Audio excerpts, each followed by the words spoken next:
Na aula de hoje, a gente vai continuar falando um pouquinho sobre CLP, focando nas partes do CLP e entendendo um pouco mais o funcionamento desse equipamento, que é um equipamento dedicado ao trabalho em um ambiente industrial. Então, só recordando um pouquinho, na última aula a gente falou um pouquinho de CLP, né? Eu apresentei algumas fotos do que é um CLP e a gente entendeu que o CLP veio para substituir os relés, mas ele só veio para substituir os relés na função de lógica. Então, quando a gente montava uma lógica com relés, a gente passou a substituir isso por CLP. Qual que é o outro tipo de função dos relés que o CLP não consegue substituir?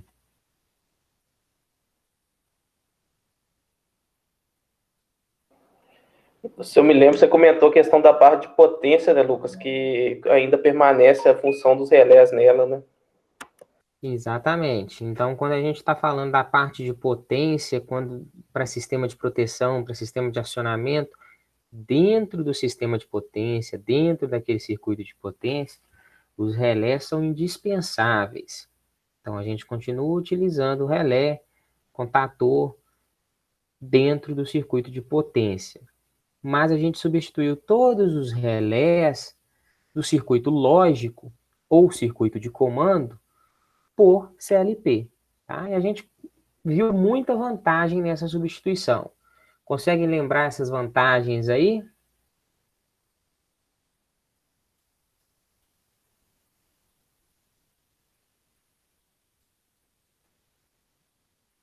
Podem citar o que vier na cabeça aí. E a diminuição do número de cabos no circuito, a questão da flexibilidade de você estar alterando uma lógica caso seja necessário, acho que são esses pontos assim. Então a gente pode falar basicamente que a principal vantagem é facilidade de ligação. E todas as outras vantagens são consequência disso, né? Maior flexibilidade, menor custo, facilidade de programação, intercâmbio entre equipamentos, intercâmbio entre componentes, facilidade de modificação do código, né? Então a gente tem várias vantagens que vêm como consequência da utilização de CLP ao invés de relés, beleza? Hoje a gente vai começar a falar então um pouquinho mais direto das partes de um CLP. Na cabeça de vocês, da visão geral, assim, como que vocês classificariam essas partes? Eu vou falar de partes do CLP. Essa visão, já que a gente não falou de partes ainda. Então, numa visão, vamos supor assim, leiga, né? A gente não falou disso ainda, então vocês ainda não têm esse conhecimento. Pelo menos não vindo aqui da matéria. Quais seriam essas partes do CLP? Como que a gente podia chamar essas partes? Quais partes são essas?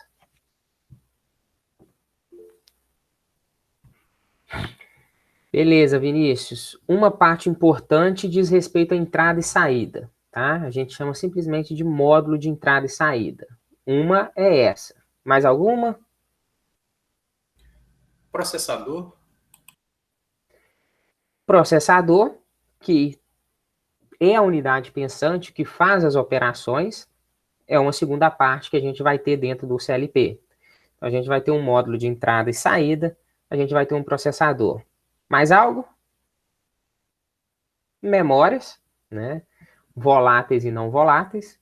Conseguem entender quando eu digo memórias voláteis e memórias não voláteis? Conseguem distinguir a diferença de uma e da outra? Não, Lucas. Tá, vai chegar no... A não volátil, Pode falar. aquela que consegue ser, que vai ser armazenada. A volátil é aquela que só fica no sistema naquele determinado momento, enquanto estiver em funcionamento.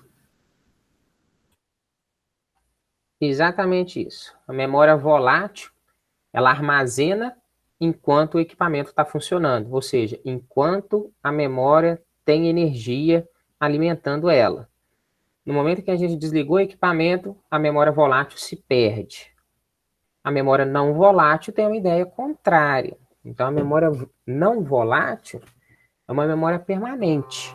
A gente sempre vai ter o armazenamento independente de ter alimentação elétrica ou não, tá? Vamos lá.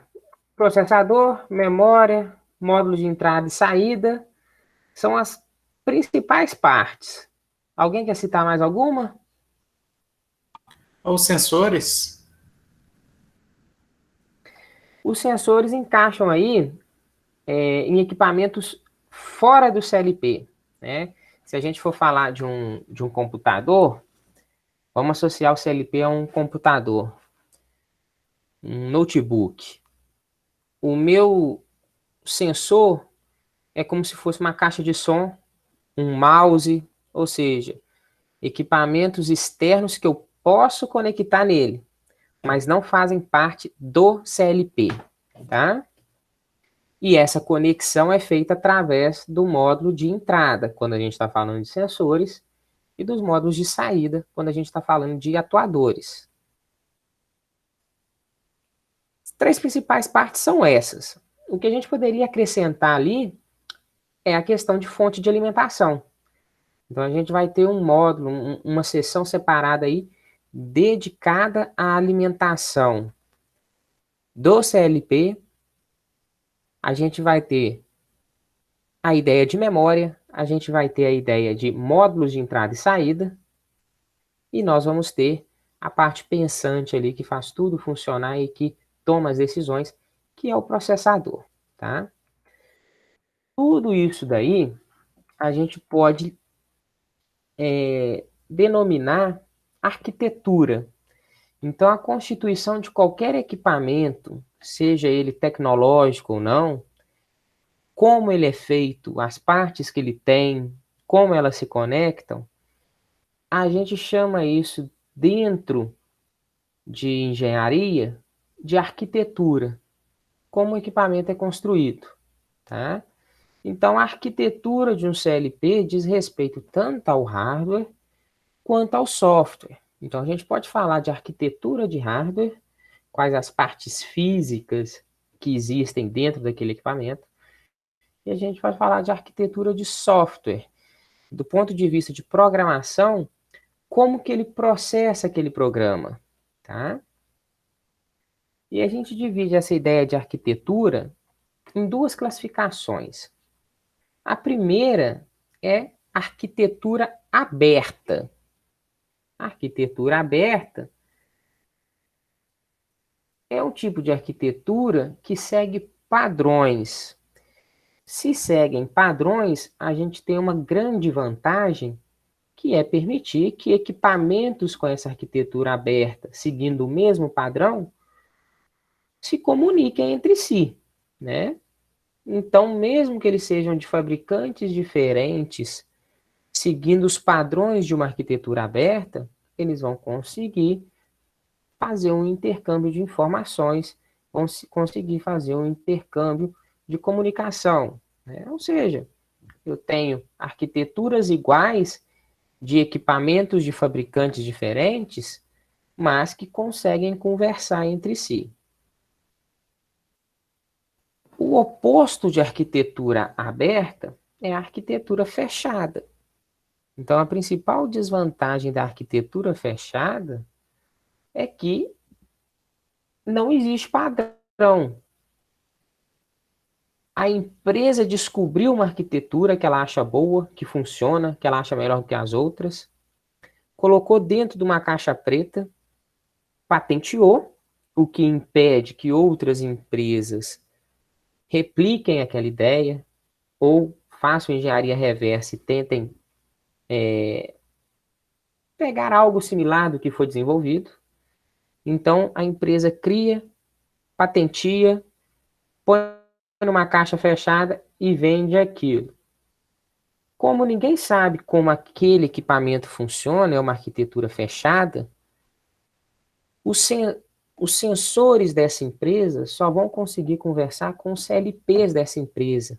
E a gente só vai conseguir programar esse CLP através do software desenvolvido por essa mesma empresa. Tá?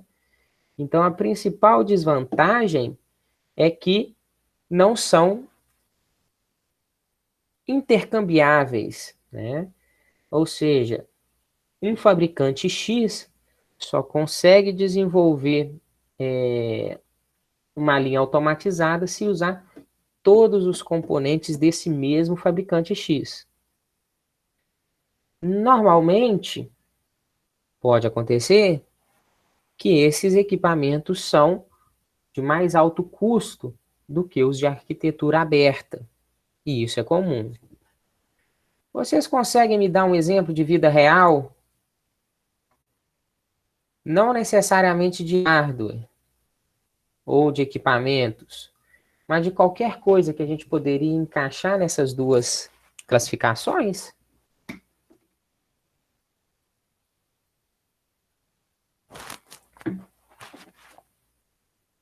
Conseguem pensar em algo?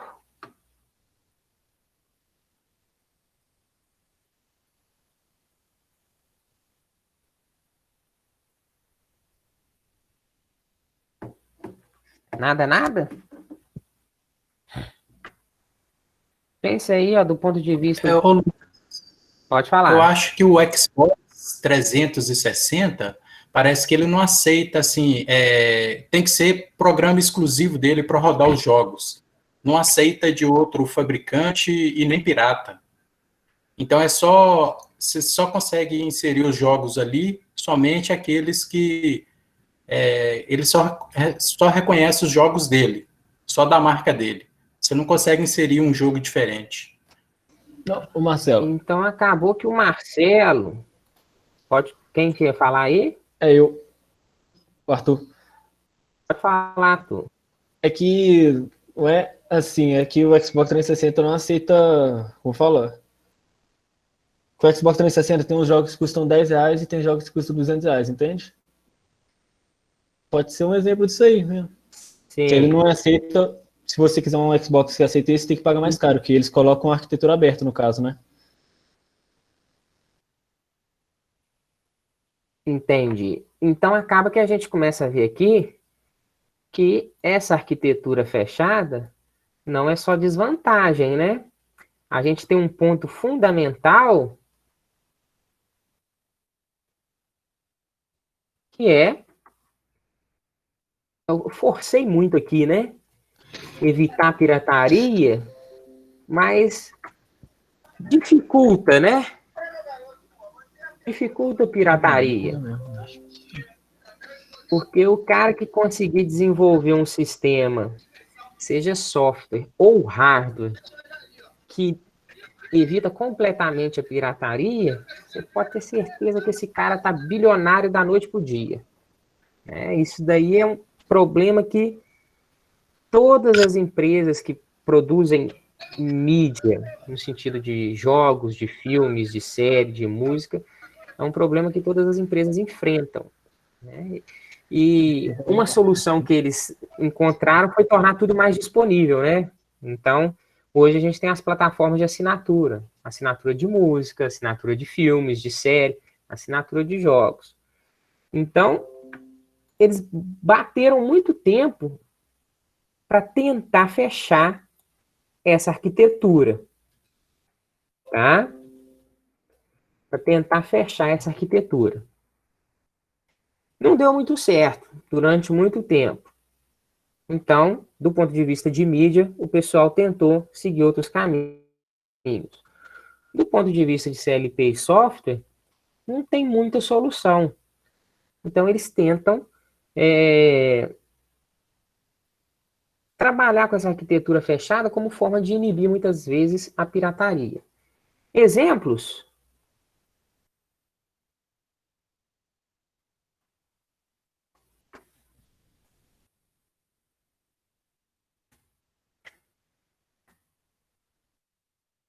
Um exemplo está aí, né? sistema Mac, da Apple. O sistema Mac é um sistema totalmente fechado, que tem grandes vantagens de desempenho e que ninguém sabe direito como funciona. Então, a Apple faz acordo com algumas empresas que desenvolvem softwares, por exemplo, jogos, para que essas empresas tenham acesso ao sistema operacional e consigam, pelo menos, as informações necessárias para conseguir desenvolver jogos que possam ser executados naquele sistema operacional específico. E assim que a gente tem o Mac, a gente tem o sistema Windows. O Windows também é um sistema fechado. Ou vocês acham que Bill Gates criou o Windows lá e divulgou o código para todo mundo bater o olho ali e tentar fazer algo parecido, simular? O Windows é um sistema fechado. Só que o Windows tem uma abertura muito maior do que o Mac, porque ele acabou sendo mais difundido. Então, tudo começou a ser feito pro Windows e depois precisou ser adaptado para o Mac. Na contramão destes dois, eu tenho o sistema Linux. Já ouviram falar desse aí? Já sim, tem alguns computadores que vêm com ele de fábrica. Exatamente. Ele substitui o sistema Windows em qualquer computador, né? Lembrando que esse sistema Mac é um software, mas isso aqui só funciona no hardware da Apple. Então, é um sistema específico para um hardware. É um software específico para o hardware de uma marca. Então, a gente vê isso aqui, ó, totalmente fechado, né? Enquanto a gente vê um sistema Windows, mas um sistema Windows mais flexível. A gente consegue usar o Windows em qualquer outro fabricante de computador. Lenovo, Dell, Acer, Samsung, né? E por aí vai. Vaio, né? Então, todos os outros hardwares aceitam esse sistema Windows. O Linux, ele tem uma aceitabilidade igual a do Windows. A vantagem é que o Linux, se você tiver uma ideia de melhorar um sistema operacional, tem um fórum de discussão de Linux, com o código todo de programação do Linux. Você pode analisar esse código, ver se a sua ideia tem como encaixar na forma de processamento do Linux, propor essa mudança dentro do fórum. Se tiver uma aceitação dentro do fórum, a sua ideia pode entrar dentro do sistema operacional, sem problema nenhum, tá?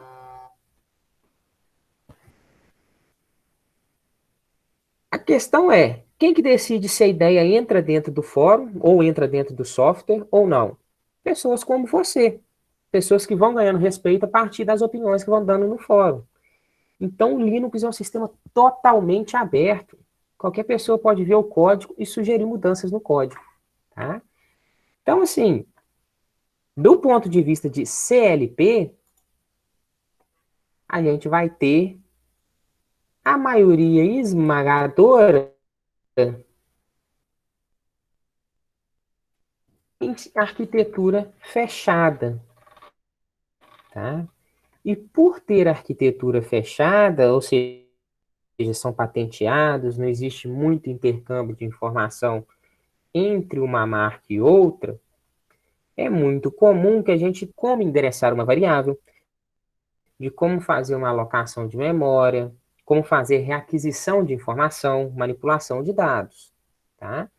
Então, pode ser que a forma que a gente faça o programa para um CLP de uma marca específica seja alterada se a gente quiser fazer o mesmo programa para um CLP de outra marca, de outro desenvolvedor, tá? Então, a gente tem inúmeras vantagens que a gente viu em trocar o relé por CLP. Mas a gente ainda tem uma dificuldade de conversar entre diferentes marcas de CLP, né? Mercado capitalista. Cada um acha que o seu equipamento é melhor e ninguém quer revelar seu segredo.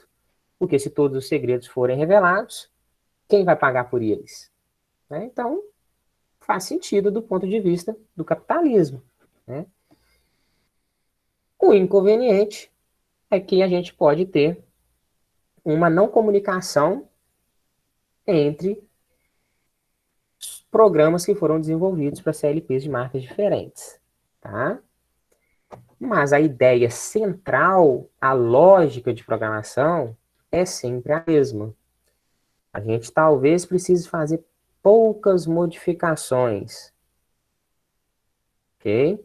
Não é que, nossa, é impossível o programa que foi feito para um CLP funcionar no outro. Não, muito pelo contrário. É bem simples. O que pode ocorrer, e muitas vezes, é que se você der Ctrl+C e Ctrl+V, não vai funcionar. A gente talvez precise fazer alguma modificação. Não é nem na lógica de programação, né? Mas como se fosse nas configurações, endereço, alocação de memória, coisas do tipo. Configurações um pouco mais profundas, tá? Ficou claro aí a ideia de arquitetura aberta e arquitetura fechada? Sim.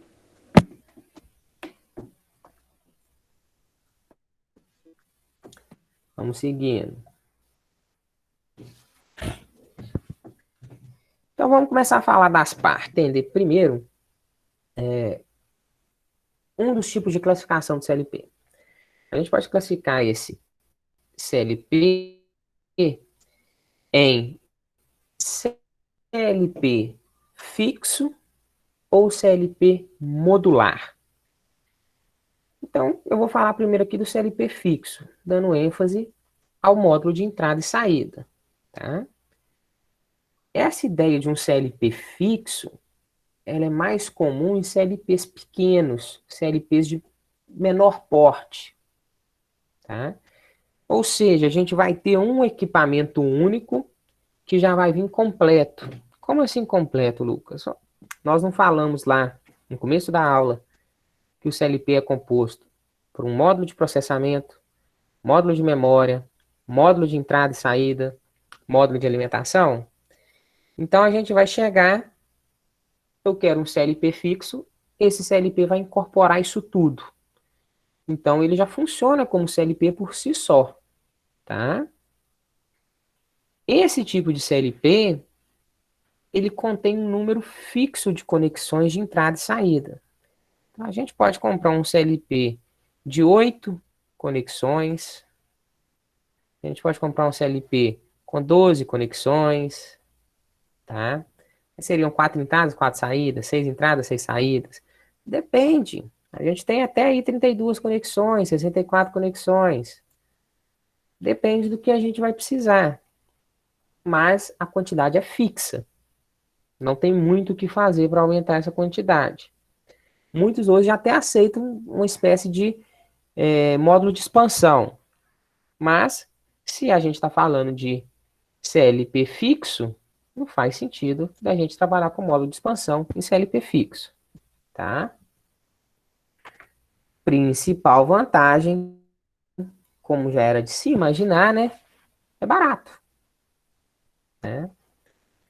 Barato quanto? Quanto vocês acham que é um CLP desse? Uns R$50? Quanto? Eu não escutei o primeiro. R$50? Isso. E depois quem falou? E o William falou 5 mil? Sim. Beleza. Por volta de R$1.000, tá? Um CLP fixo. A gente acha até alguns mais baratos, mas vou botar um preço aí médio de R$1.000.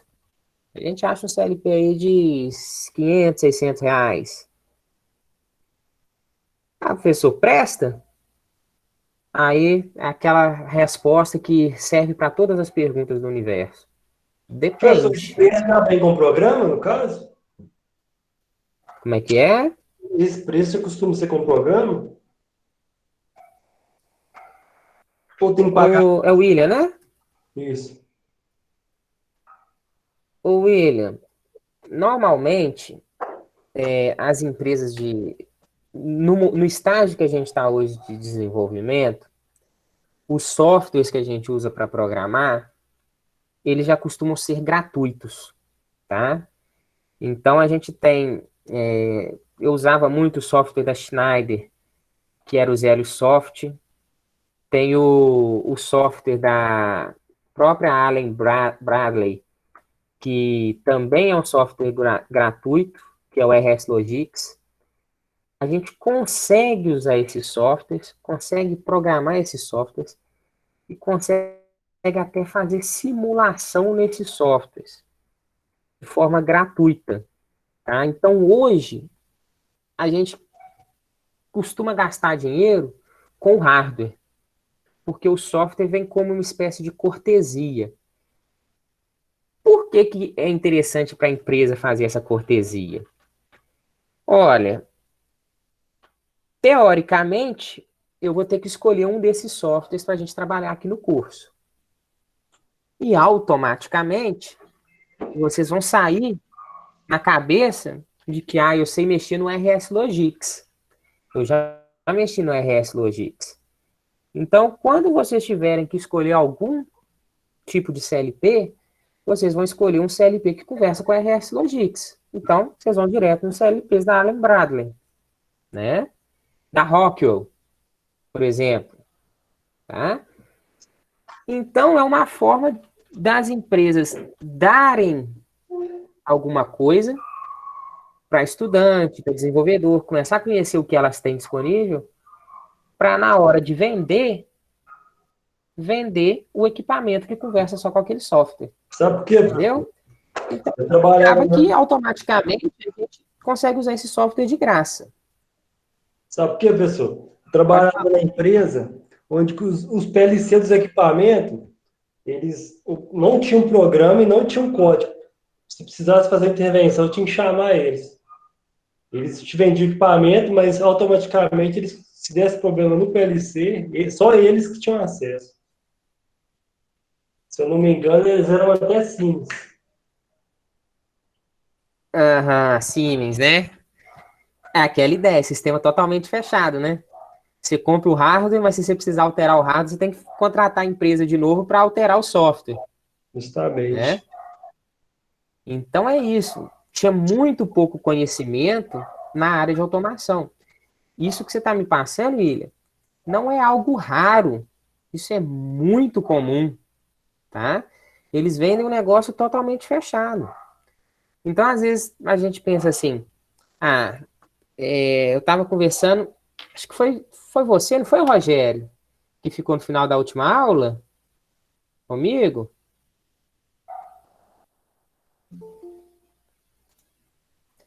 O Rogério estava me passando que, se eu não me engano, foi o Rogério mesmo, que tinha que escolher entre uma área específica dentro da empresa, mas que a empresa não tinha área de automação. E qual das áreas que se aproximava mais de automação. Então, assim, em empresas antigas, empresas que já estão consolidadas, que foram criadas há mais de 20 anos aí, é muito difícil a gente ver uma área específica de automação. Não é que não exista automação, mas elas não têm know-how nisso, elas não têm conhecimento nisso. E surgiram muitas outras empresas pequenas focadas somente em automação.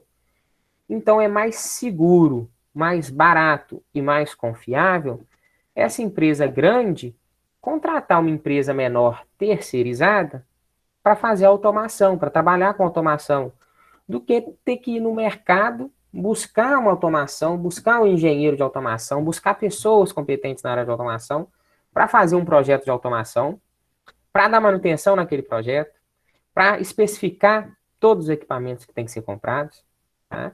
Então, ela foi direto em outras empresas que prestam esse serviço de consultoria, serviço terceirizado, para fazer a parte de automatização do seu processo, tá? E a automação está intimamente ligada com essas empresas terceirizadas. É algo que as empresas maiores têm medo de lidar diretamente, tá bom? Elas têm medo de fazer um investimento errado. Então, elas preferem contratar outras empresas que têm um conhecimento melhor desse mercado. E quando a gente fala de entradas e saídas fixas, ou seja, do CLB fixo, a gente tem um problema de falta de flexibilidade, principalmente relacionado a isso daqui, ó. A gente tem um número fixo de conexões, eu não consigo aumentar e diminuir esse número de conexões. Eu tenho que trabalhar com aquelas 8 entradas e saídas. Então, se eu vou aumentar a minha linha de produção, ou se eu quero colocar um sensor a mais, ou uma linha de sensores a mais na minha linha de produção, eu vou ter ou que substituir o meu CLP, ou tentar encontrar uma expansão para aquele CLP fixo, o que é um pouco mais complexo, né? Então, é menos flexível. A gente tem uma dificuldade maior de adaptação dentro do processo depois que o processo está consolidado. Tá? E outra. Minha fonte de alimentação estragou. Não está conseguindo fornecer alimentação correta para o processador, para as unidades de memória, para as unidades de entrada e saída. Não está chegando a alimentação correta. No CLP fixo, a solução é trocar o CLP todo. A gente não consegue substituir, na maioria das vezes, apenas a fonte de alimentação, apenas o processador. Porque o equipamento, ele é todo incorporado. A gente tem todas as partes do equipamento conversando entre si. Então, a gente não consegue separar essas partes. Né? A gente pode associar aí a uma placa-mãe. Se uma parte da placa-mãe queima, estraga, a gente acaba tendo que descartar praticamente toda a placa-mãe. A gente não tem como recuperar os outros equipamentos dela. Tá? Então, ele é de um custo mais baixo. Mas se ele der qualquer tipo de defeito, a gente substitui o equipamento todo. Tá? Então, eu trouxe para vocês aqui, em uma situação esquemática, né, através de um pequeno gráfico, essa representação. Então, o meu CLP é toda essa parte azul. Tá quase tudo azul aí no desenho, né? Mas essa parte maior que no entorno externo aí, tá? No contorno externo. Dentro do meu CLP, eu vou ter a minha fonte de alimentação, que vai alimentar principalmente a minha CPU. Tá? Consequentemente, a questão de memória e a gente chama aí de módulos de comunicação. Quando buscar informação da seção de entrada, quando mandar informação para a seção de saída, quando mandar informação para a memória, quando mandar informação para o CPU, e em todos os sentidos, né? Indo e voltando. Tá? Então, quem conversa com quem? Beleza? A minha seção de entrada é o meu módulo de entrada, a minha seção de saída é o meu módulo de saída. Então, eu vou comprar este equipamento aqui, que vem isso tudo. Comprei um CLP fixo, eu já comprei todas as partes que eu preciso para um CLP funcionar. Tá? Alguns exemplos para vocês. Todos CLPs simples, poucas entradas, poucas saídas. Tá? Visor pequeno, poucos botões de interface homem-máquina. O outro modelo é o modelo modular. Então, a gente já não tem mais aquele modelo fixo, engessado. A gente vai começar a trabalhar com módulos. E a ideia de módulo é que a gente consegue, né, pelo menos, se eu falo com vocês, a gente vai trabalhar com módulos. O que vem na cabeça de vocês provavelmente é que a gente consegue levar de um lado para o outro, encaixar, desencaixar, né? Ou seja, é arranjar essas partes. Então, quando a gente fala de CLP modular, a gente vai ter esses componentes do CLP dividido em compartimentos. E esses compartimentos vão poder ser encaixados, vão poder ser conectados. Então, pensa ali, ó, eu tenho um rack pode ser de plástico, um rack de alumínio. Esse rack, basicamente, é um suporte, tá? E eu tenho a minha parte modular do CLP. Então, esse rack suporta 2 módulos, 3 módulos, 4 módulos. A gente vai ter racks de diferentes tamanhos, para diferentes aplicações. Aí a gente volta naquela situação. Qual que é melhor? Aí a resposta é, depende, você vai usar para quê? Entendeu? Então, um rack pequeno, só para a gente exemplificar, tá?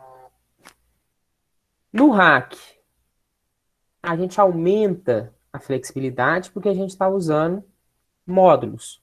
Então, eu vou ter o meu módulo de alimentação, eu vou ter o meu módulo de processamento, eu vou ter o meu módulo de entrada, eu vou ter o meu módulo de saída. Basicamente, a gente vai encaixando esses módulos no rack. E o rack permite a comunicação entre eles. Tá? Então, mais um exemplo aqui, como se fosse uma visão traseira. Eu tenho a fonte de alimentação. Aí eu encaixei aqui o módulo do processador, o módulo de entradas e saídas.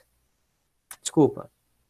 Módulo de combinação de entradas e saídas. Então, ele teve um módulo só para entradas, que foi esse azul mais escuro.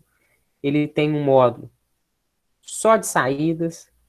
Ele viu uma necessidade de ter mais entradas e mais saídas, e não precisava muito de nenhuma delas. Então, ele pôs um módulo misto, né, um módulo com entradas e com saídas. Precisa de mais? Só tem um rack maior para encaixar outros módulos, tá bom? Então, vamos pensar nesse CLP modular aqui, ó. Percebam que agora eu já não tenho aquela em torno, colocando isso tudo dentro de um dispositivo, né? Os dispositivos agora estão isolados, tá? Então, a gente vai trabalhar com cada dispositivo, com cada parte individualmente. Então, meu módulo de entrada, onde são conectados meus dispositivos de entrada. Muitas das vezes, sensores, né? Outro dispositivo de entrada muito comum são botões.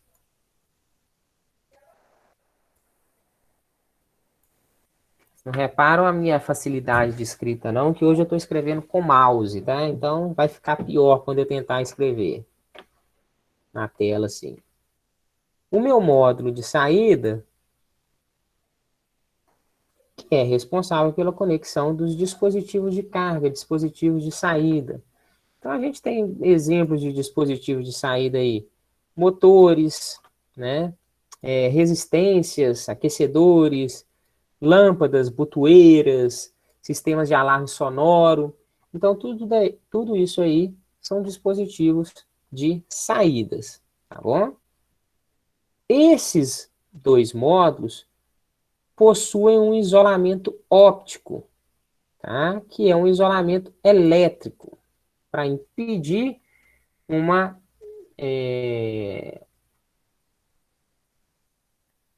conexão elétrica, uma troca de informação elétrica entre eles e a unidade central de processamento, memória de dados e de programa.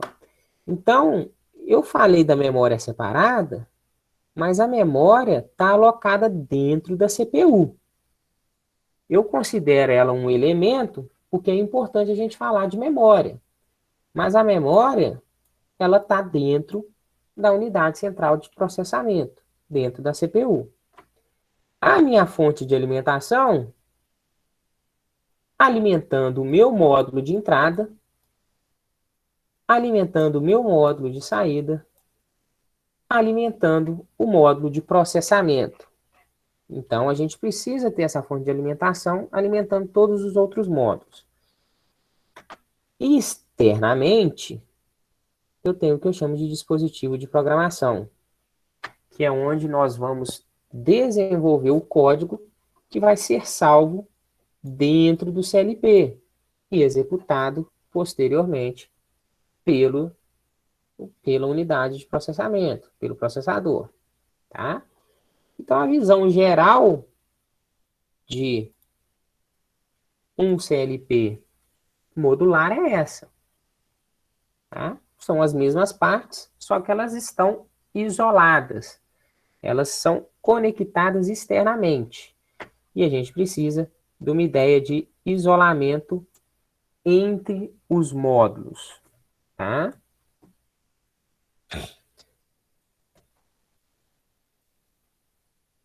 Fonte de alimentação CC, ou seja, é responsável pela alimentação de corrente contínua para os outros módulos.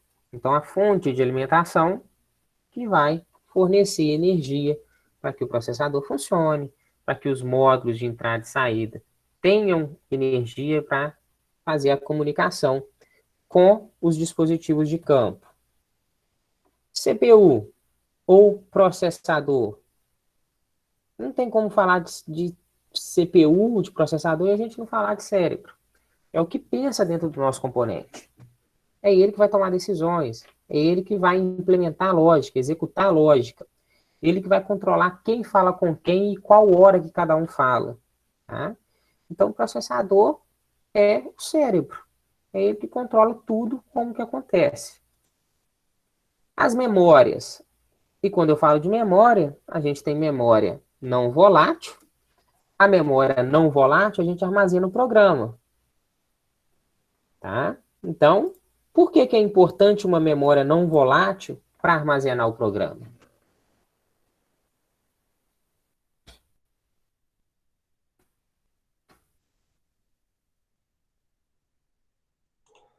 Como é que é, professor? Repete a pergunta. Por que é importante ter uma memória não volátil para armazenar o programa?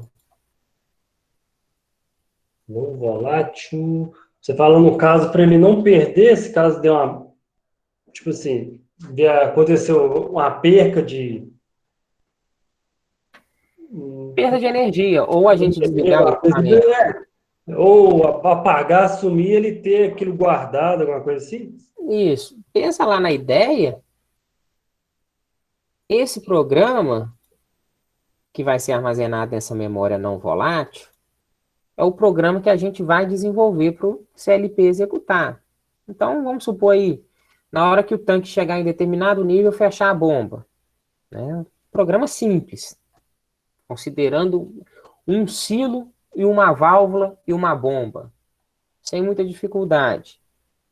Se eu não tiver, se a minha memória for uma memória volátil, então presta atenção, se minha memória for volátil, toda vez que eu tiver interrupção da alimentação, eu vou ter que reescrever esse programa. Ou ter esse programa salvo em algum lugar, mas transferir ele de novo para dentro do CLP. Então, é importante que o programa fique salvo em uma memória não volátil. Porque quando a gente perder a alimentação elétrica, seja de forma proposital, minha planta gasta muita energia, e no fim de semana a fábrica não funciona, não faz sentido eu deixar tudo ligado. Desligo a chave geral, economizar energia. Alguns processos podem acontecer. Quando você for ligar, você teria que reprogramar esse CLP? Pô, que trabalheira. Então, se a gente tiver o programa salvo em memória não volátil, a gente não vai precisar fazer isso. Né? Tá. O programa que a gente cria, a gente joga em memória não volátil. Já deu para perceber que é interessante esse programa ficar em memória não volátil. Então, para que serve a memória volátil?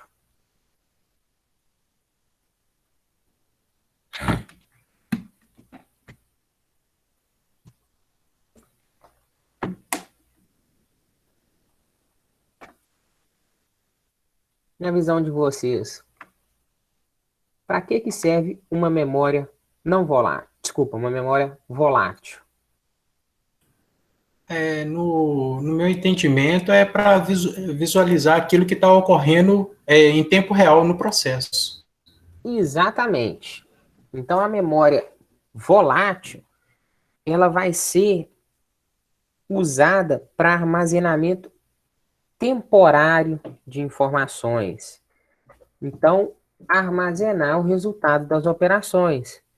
É basicamente falar o seguinte: aquele sensor está acionado ou não está? Vai fazer uma varredura, fala assim, está acionado, beleza. Durante 20 milissegundos, vai armazenar essa informação. Porque daqui 20 milissegundos, o processador vai falar para saída de dados. Confere de novo aquele sensor, se ele está acionado ou se ele está desacionado. A saída vai buscar informação, desculpa, a entrada, né? A entrada vai buscar informação naquele sensor para ver se o sensor está acionado ou desacionado. Então, a informação passada já não me interessa. Eu quero saber se o sensor está acionado agora ou não. Então, sobrescreve aquela memória. Tá? Não precisa estar salvo, porque isso só é interessante do ponto de vista de quando o processo está funcionando. Se o processo não está funcionando, se o CLP não está ligado, eu não preciso saber se o sensor está com nível alto ou baixo. Né? O sistema está desligado. Então, eu não preciso forçar isso no armazenamento de memória. Vantagem e desvantagem. Isso daqui tem um acesso mais lento. Isto daqui tem um acesso mais rápido.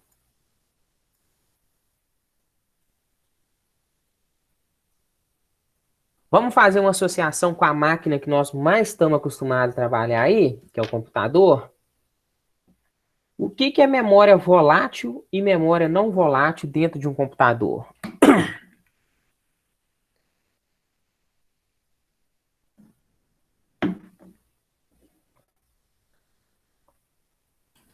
Quando a gente está digitando é rápido. Aí na hora que você vai salvar, aí demora um determinado tempo para processar o salvamento.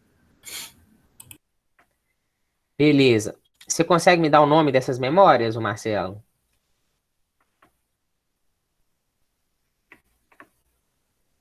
Memória ROM e...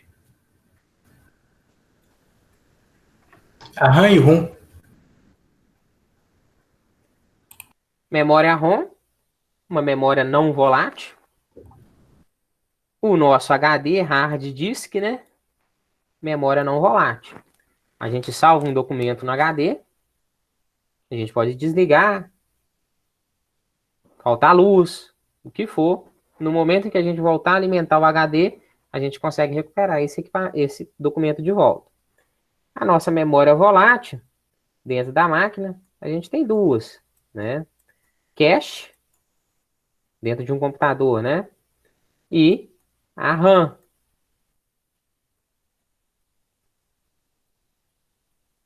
Tá? Então, os processos mais importantes, que são executados mais vezes, o processador busca do HD e joga na RAM. Professor, opa, a RAM está aqui executando o tempo todo e é mais rápida, está mais perto de mim. Então, eu vou buscar essa informação no HD para deixar na RAM. Tá? Pense aí, você abriu o documento do Word, é exatamente o exemplo que o Marcelo deu. Você está digitando, enquanto você está digitando, a informação está salva na sua tela. Você digitou 10 páginas. Não salvou hora nenhuma, mas a informação está na tela. Então, aquela informação que está na tela, está toda na RAM. Se acabar a luz e você não salvou, senta e chora. Porque a RAM apagou, não sobrou nada na RAM. Né? O Word está quebrando o galho aí de uns anos para cá, que tem uma espécie de salvamento automático. Então pode ser que ao invés de perder as 10, você perca só as 2 últimas páginas, a última página. Então o Word vê que você está trabalhando muito tempo em uma tarefa e que aquilo não está salvo, ele, não, esse cara é louco, tá digitando 10 páginas aqui e não botou no HD, eu vou fazer isso para ele.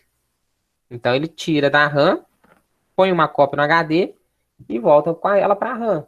Então a gente continua trabalhando na RAM. Então quando a gente vai lá salvar como, escolhe uma pasta no computador, a gente está jogando a informação dentro do HD.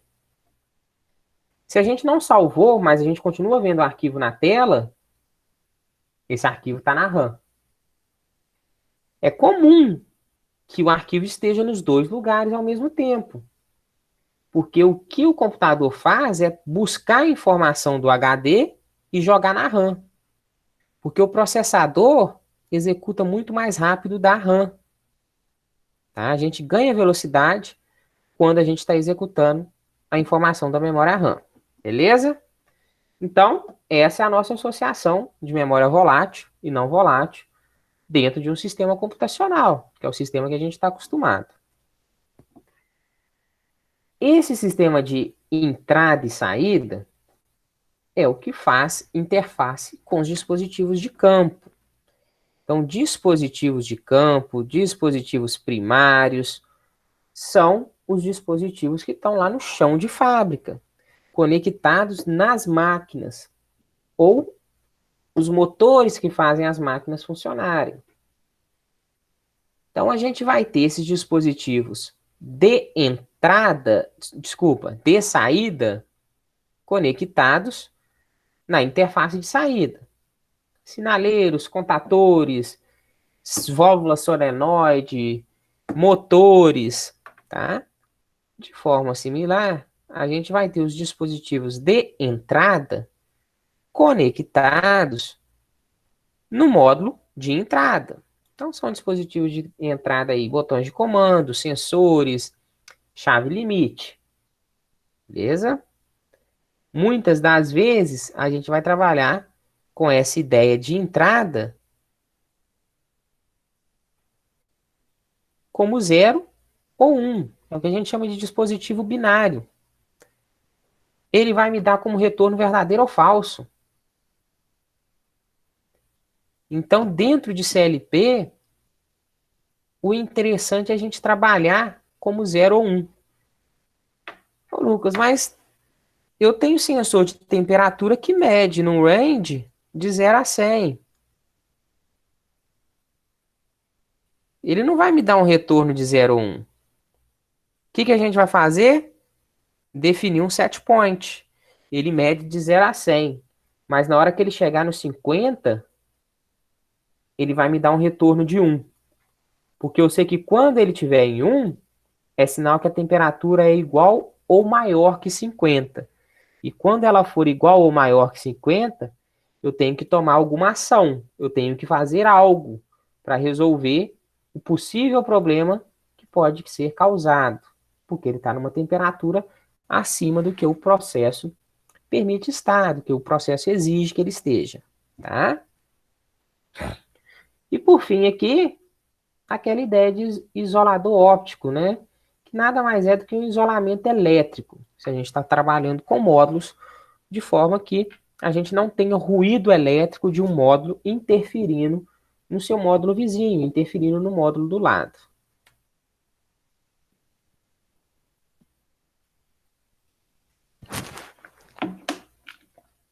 Estiver falando muito rápido, me interrompam e perguntem, tá? Então, olha aqui, ó. Visão traseira, claro que esquemática. A gente não está com foto real, mas é uma representação esquemática. Parte traseira de um módulo de entrada à esquerda e de um módulo de saída à direita, tá? Os dois com 16 conexões. Os dois com 16 conexões, tá? O meu módulo de entradas tem uma alimentação de 24 volts, corrente contínua. O meu módulo de saída tem uma alimentação de 240 volts, corrente alternada.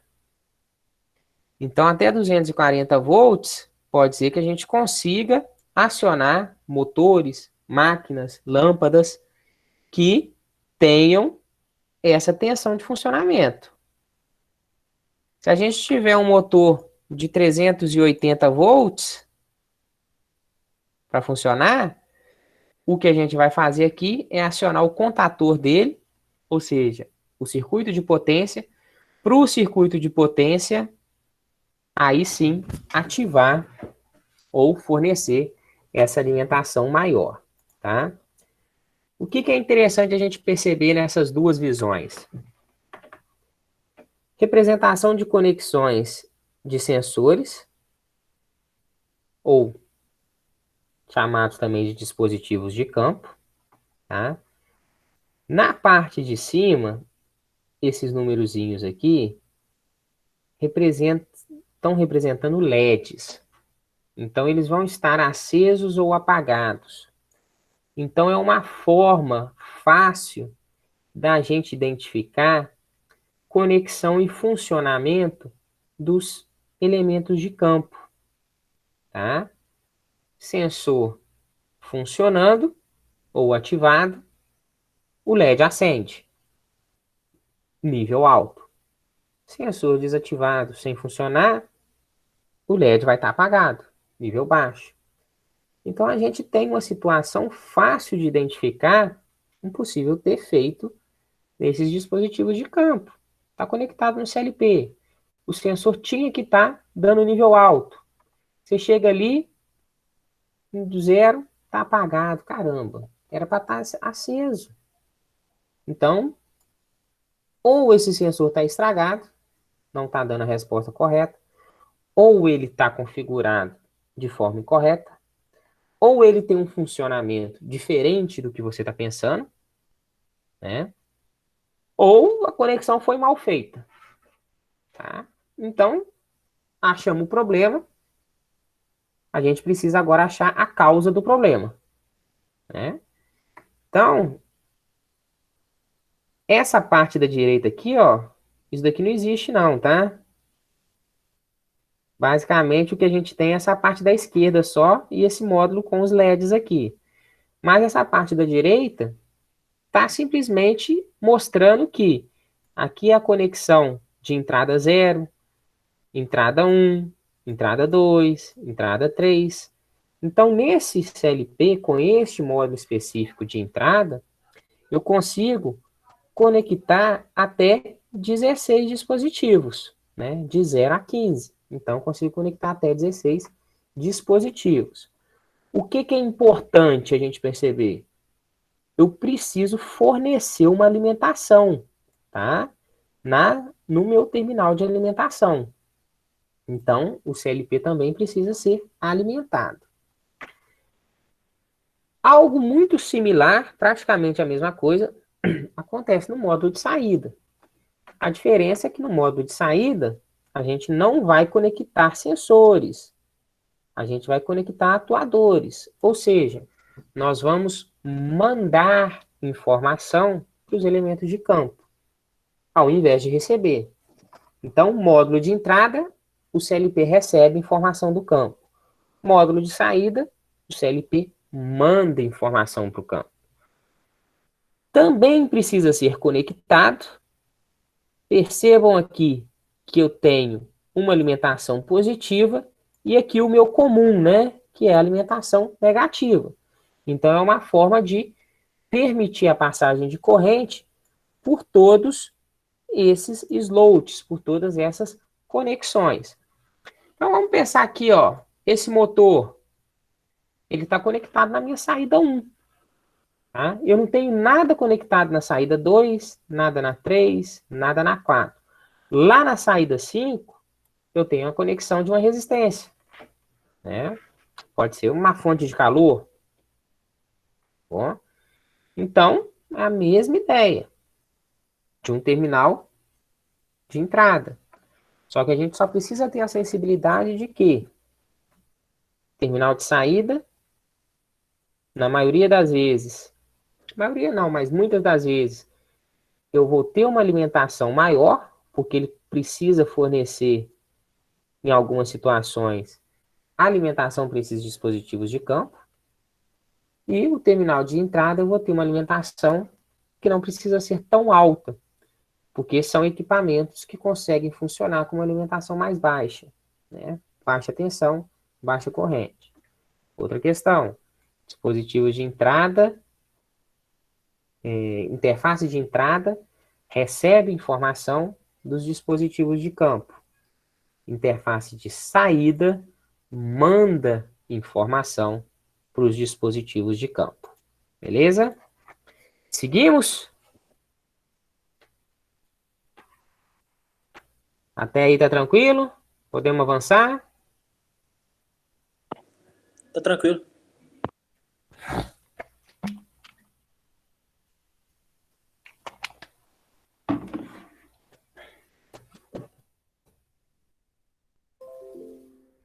Esse slide aí falhou, hein? Era para entrar frase por frase, dei bobeira. Tá bom. Então vamos falar aí dos dispositivos de programação. O dispositivo de programação mais comum, todo mundo já deve ter visto e que a gente já está acostumado a usar, vocês já estão acostumados a usar com programação, é o próprio computador pessoal, né? PC, notebook, tá? Muitas das vezes, a gente não tem condição de levar um computador pessoal, principalmente do tipo gabinete, pro chão de fábrica, para fazer a programação do CLP. Isso quando a gente não consegue acessar o CLP remotamente, né? Tempos atuais, essa ideia de levar um dispositivo de programação para o campo para programar o CLP, a gente começa a abandonar um pouco essa ideia, porque a gente está muito envolvido com a ideia de acesso remoto. Eu não preciso mais estar do lado do componente para programar ele.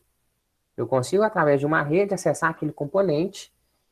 Se eu tiver as autorizações, os protocolos de autorização necessários, eu consigo fazer a modificação daquele programa. Mas muitos funcionam através de acesso local. Então a gente tem que ir lá no chão de fábrica, onde o CLP está instalado, conexão por cabo, tá? E modificação dessa programação. Então esse dispositivo de programação, ele serve para colocar a programação que foi desenvolvida dentro da memória do processador, tá? Pode ser um computador pessoal, pode ser um laptop, um notebook, mas a gente tem esse exemplo aqui de dispositivo portátil. Tem uma conexão aqui, tem o cabo, conectou o cabo nele, conectou o cabo no CLP,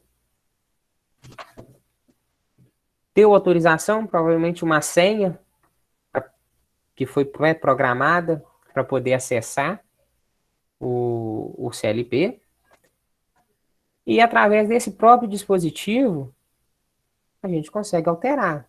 Então você perceba que é um dispositivo com um teclado bem limitado, mas que, olha aqui, ó, função AND, função OR, né? AND negativa, OR negativa, tá? Então a gente tem as principais funções no teclado e a gente tem um teclado numérico, que é importante.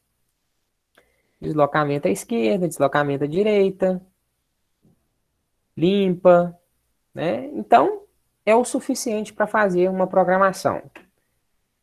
Dificuldade.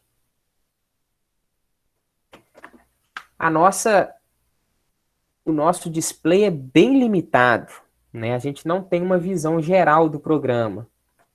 Então, pode ser que se a gente conseguir levar um notebook para campo, para programar, seja melhor. Pode ser que a gente faça essa programação no notebook e jogue essa programação dentro do dispositivo portátil. E use esse dispositivo portátil apenas como uma forma de transportar esse código. Também é possível, não tem problema, tá? Então, dispositivo de programação pode ser um computador, pode ser um dispositivo portátil, o objetivo é sempre o mesmo. colocar a programação dentro da memória do processador. Tá? Percebam que esses dispositivos portáteis, eles só vão precisar estar conectados no CLP no momento de fazer a programação e de transferir a programação. Depois que o CLP estiver em modo de operação, em run, ou seja, rodando o código e o processo a todo vapor, eu não preciso ter nenhum dispositivo de programação conectado no CLP. Tá? Então, programou, descarregou a programação, salvou lá na memória de programa do CLP, o CLP já sabe o que tem que fazer, desconecta o dispositivo de programação e guarda. Tá? Ele não vai ficar conectado no CLP. Primeiro, porque é um dispositivo mais sensível do que o próprio CLP. E o CLP está sujeito a condições críticas de temperatura, condições críticas de umidade, condições críticas de poeira. Então, se você deixar isso daqui acessível, perto do CLP, provavelmente ele vai danificar rápido. Segundo, se você deixar isso daqui perto do CLP, conectado no CLP, todo mundo que está no chão de fábrica, que está passando ali perto, pode levar a mão nisso daqui e mexer na programação. Tá? Então, uma pessoa que vê aquilo conectado, ó, legalzinho, botãozinho, o que será que isso faz? E começou a mexer, regulou temperatura, mudou a lógica, o tanque começou a vazar, porque o sensor foi desativado, né? Então, medida de segurança, né? E eu, como engenheiro de segurança, gosto de falar.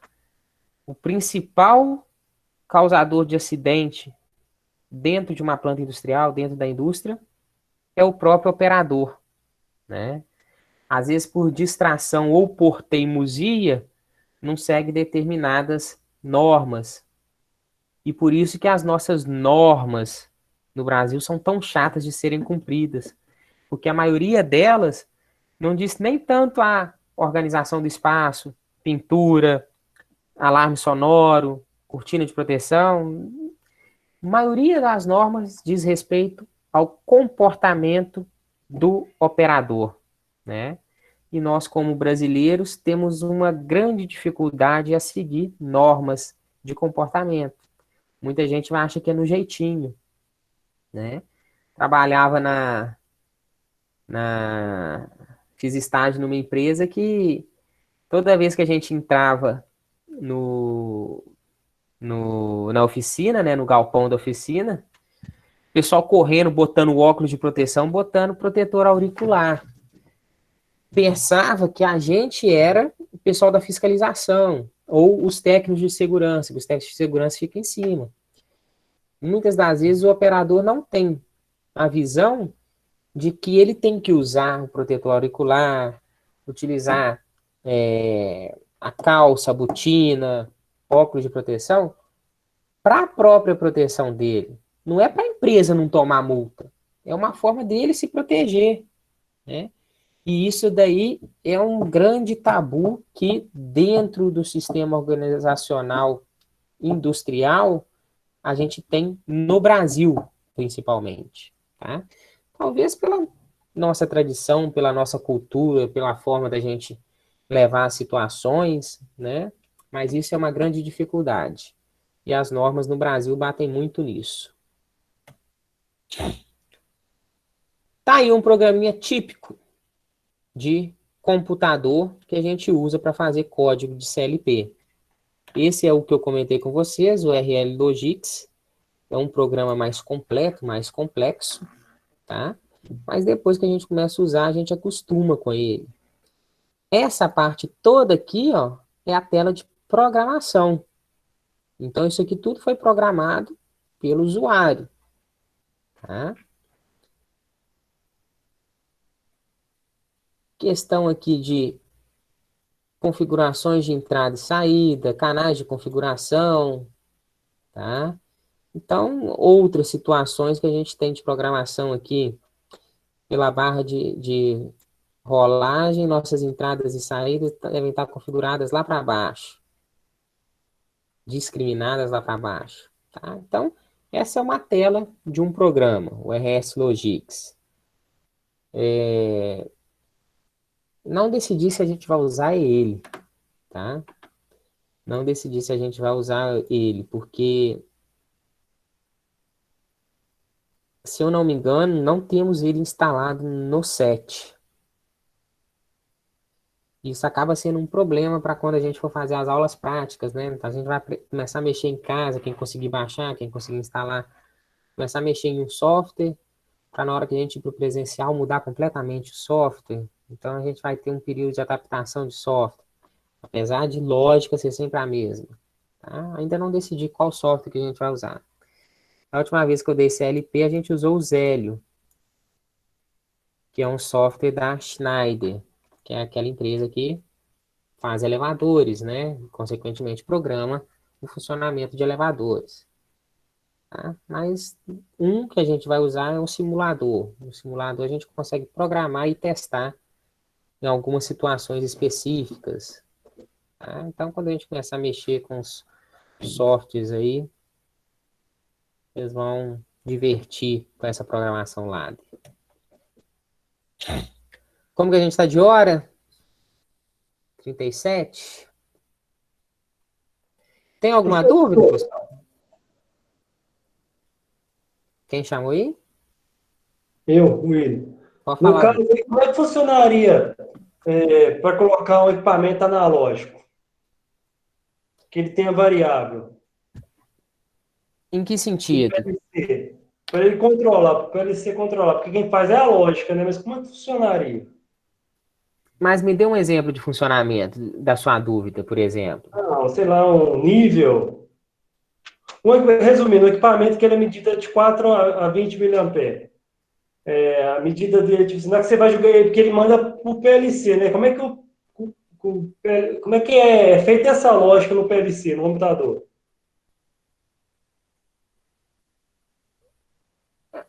A ideia de lógica é exatamente a que vocês têm de Portugal, tá? A base de lógica é a mesma.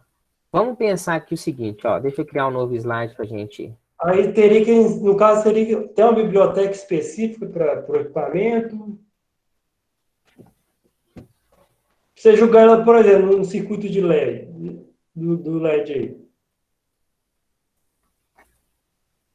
Vamos pensar aqui, ó. Deixa eu tentar ver um exemplo que você está tentando. O que você está tentando falar com a gente aí. Vamos pensar o seguinte.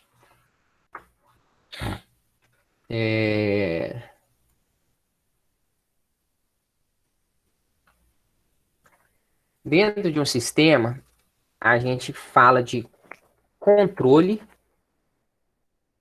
e monitoramento. Ok? Então, controle,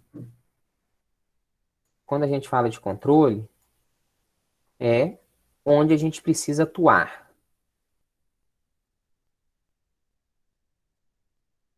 Quando a gente fala de monitoramento, a gente está falando de verificar o que está acontecendo. Tá? Então, vocês têm um sistema de monitoramento na casa de vocês aí. Né? Vocês chegarem no relógio de luz ou no relógio de água, vocês vão perceber que vocês estão monitorando a quantidade que está sendo consumida, seja de água ou seja de luz. Né? Vamos ficar no sistema de água. Vocês estão monitorando a quantidade de água que está passando por aquele encanamento. Então, vamos supor aqui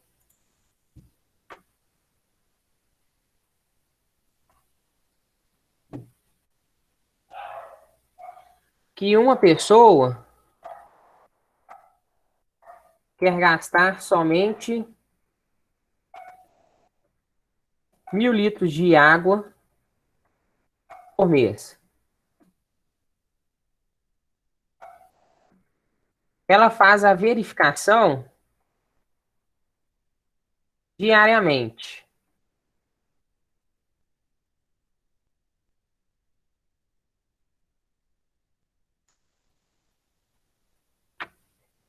E quando o volume de água gasta atinge esse valor, ela fecha o registro de abastecimento da caixa d'água, né? A pessoa quer gastar R$ 1.000, perceba que é um sistema totalmente manual. Ela vai todo dia lá, verifica quanto que gastou de água no mês, e quando chegou em 1.000 litros, ela vai lá e fecha o sistema. Então, a gente tem um sistema de monitoramento que é contínuo.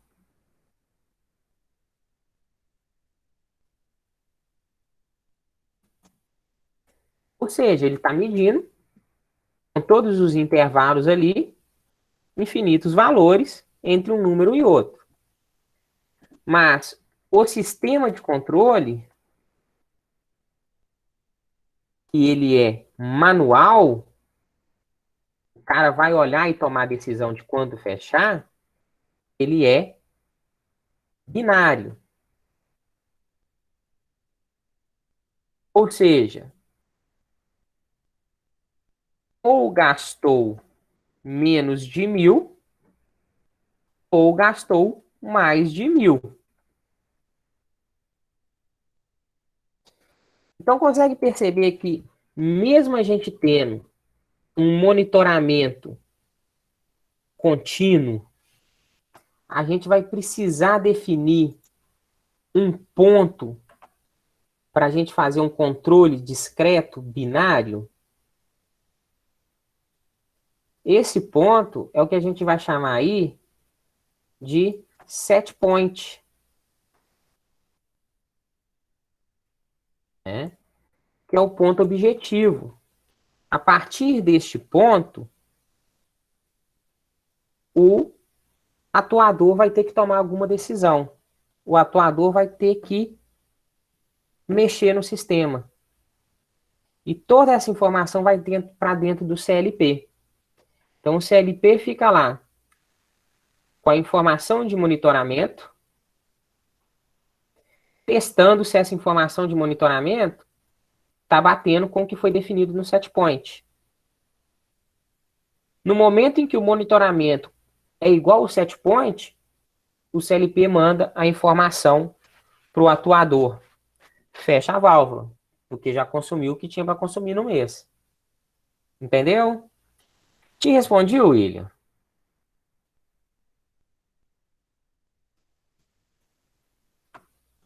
Positivo, professor. Então, a gente pode ter variável contínua, mas quando a gente tiver uma medição de variável contínua, o que interessa para a gente é um ponto específico dela, né? Ah, vamos pensar o seguinte, então. Vamos apagar essa bagunça aqui.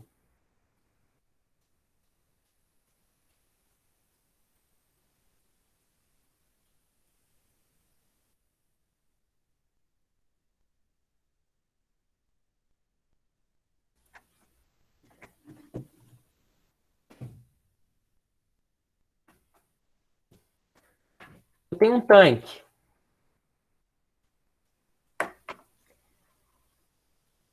E eu tenho um sensor de nível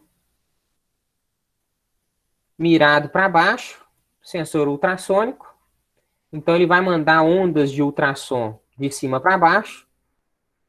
Essas ondas de ultrassom vão bater no líquido e vão retornar. E pelo tempo que essas ondas demoram ir e voltar, ele consegue medir essa distância. Então, consequentemente, ele consegue medir a altura desse líquido. Então, esse sensor de ultrassom é uma forma de medida do nível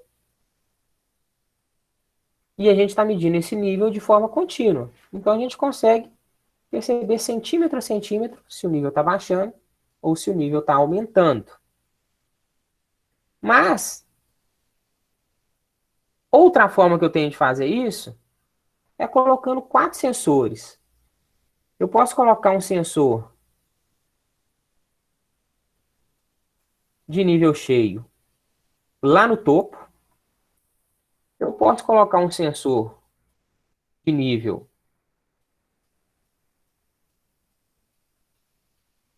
médio, um sensor de nível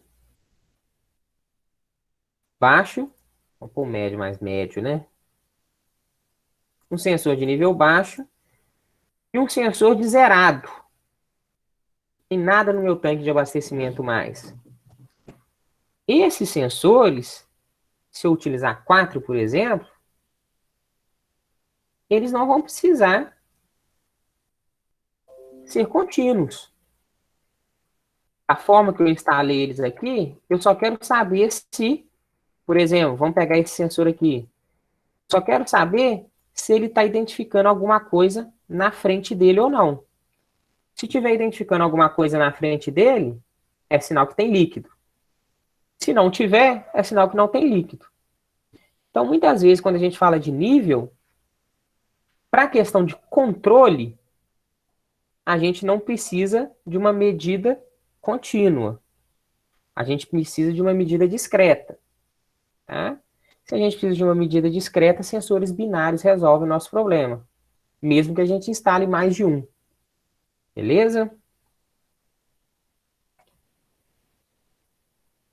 Tá claro, turma? Positivo, Lucas. Eu não vou começar o próximo tópico, não.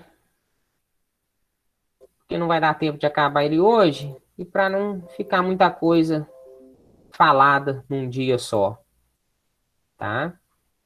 No próximo tópico eu vou falar sobre o funcionamento do CLP. Do que eu falei hoje, tem alguma dúvida? Querem fazer alguma pergunta? Ô, Lucas, no caso do CLP, ele precisa ser formatado também ou não? Formatado? Em caso de vírus? Não. Ô Marcelo, eu nunca ouvi falar, tá? Mas não. Sabe por que não? A gente vai ter um sistema de rede industrial que ele é muito mais seguro do que o sistema de rede comum, network, internet, protocolo TCP/IP que a gente tem e protocolo Ethernet que a gente tem num sistema de internet, conexão local de computador, né? Apesar de dentro de uma planta industrial, vocês provavelmente já estão vendo os tipos de rede industrial Conjão aí, e uma das redes que a gente usa é TCP/IP, que é a mesma rede de internet, e a própria rede Ethernet, que é um dos protocolos de internet que a gente usa.